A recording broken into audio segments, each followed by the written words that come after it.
വ്യവസായി സമിതിയുടെ വ്യാപാര സംരക്ഷണ സന്ദേശ ജാഥ കാസർഗോഡ് നിന്നും പ്രയാണം ആരംഭിച്ചു. ജാഥയ്ക്ക് കാഞ്ഞങ്ങാട്ട് ഉജ്ജ്വല സ്വീകരണം നൽകി. വിവിധ ആവശ്യങ്ങൾ ഉന്നയിച്ച് ഫെബ്രുവരി 13 വ്യാപാരികൾ നടത്തുന്ന പാർലമെന്റ് മാർച്ചിന്റെ മുന്നോടിയായി സംസ്ഥാന വ്യാപാരി വ്യവസായി സമിതി നേതൃത്വത്തിലുള്ള സംസ്ഥാന വ്യാപാര സംരക്ഷണ സന്ദേശ ജാഥ കാസർഗോഡ് നിന്നും ആരംഭിച്ചു. GSTയിലെ അപാകതകൾ പരിഹരിക്കുക, ഓൺലൈൻ വ്യാപാരം നിയന്ത്രിക്കുക, വ്യാപാര മേഖലയിൽ പ്രത്യക്ഷ വിദേശ നിക്ഷേപം ഒഴിവാക്കുക, ചെറുകിട വ്യാപാര മേഖലയെ സംരക്ഷിക്കാൻ ഉത്തേജക പാക്കേജ് പ്രഖ്യാപിക്കുക, വാടക നിയന്ത്രണ നിയമം നടപ്പിലാക്കുക തുടങ്ങി നിരവധി ആവശ്യങ്ങൾ ഉന്നയിച്ചാണ് ജാഥ. സംസ്ഥാന സെക്രട്ടറി ES ബിജു നയിക്കുന്ന ജാഥയ്ക്ക് കാഞ്ഞങ്ങാട്ട് ഉജ്ജ്വല സ്വീകരണം നൽകി.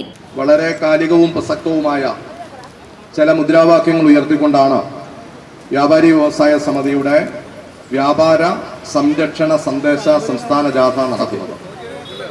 ഇന്ന് രാവിലെ കാസർഗോഡ് നിന്ന് സംസ്ഥാന പ്രസിഡന്റ് ശ്രീ VKC മുഹമ്മദ് കോയയാണ് ജാഥയുടെ ഉദ്ഘാടനം നിർവഹിച്ചത്.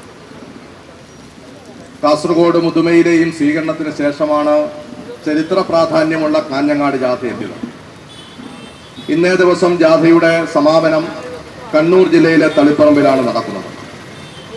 കേരളത്തിലെ 80 വ്യാപാര കേന്ദ്രങ്ങളിൽ ഈ ജാഥ പര്യടനം നടത്തി വ്യാപാരികളോടും പൊതുസമൂഹത്തോടും ഈ ജാഥയിൽ ഉന്നയിക്കുന്ന വിഷയങ്ങൾ സംവദിച്ചുകൊണ്ടാണ് ജാഥാ പര്യടനം ജനുവരി മാസം 25-ാം തീയതി തിരുവനന്തപുരത്ത് ഗാന്ധി പാർക്കിൽ സമാപിക്കുന്നത്. സ്വീകരണ പരിപാടിയിൽ സംഘാടക സമിതി ചെയർപേഴ്സൺ KV സുജാത അധ്യക്ഷത വഹിച്ചു.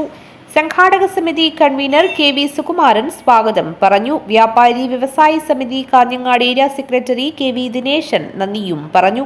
ജാഥയ്ക്ക് 80 കേന്ദ്രങ്ങളിൽ സ്വീകരണം നൽകും. 25-ന് തിരുവനന്തപുരം ഗാന്ധി പാർക്കിൽ സമാപിക്കും. സമാപന സമ്മേളനം മുൻ മന്ത്രി TP രാമകൃഷ്ണൻ MLA ഉദ്ഘാടനം ചെയ്യും. News bureau, Kanhangad.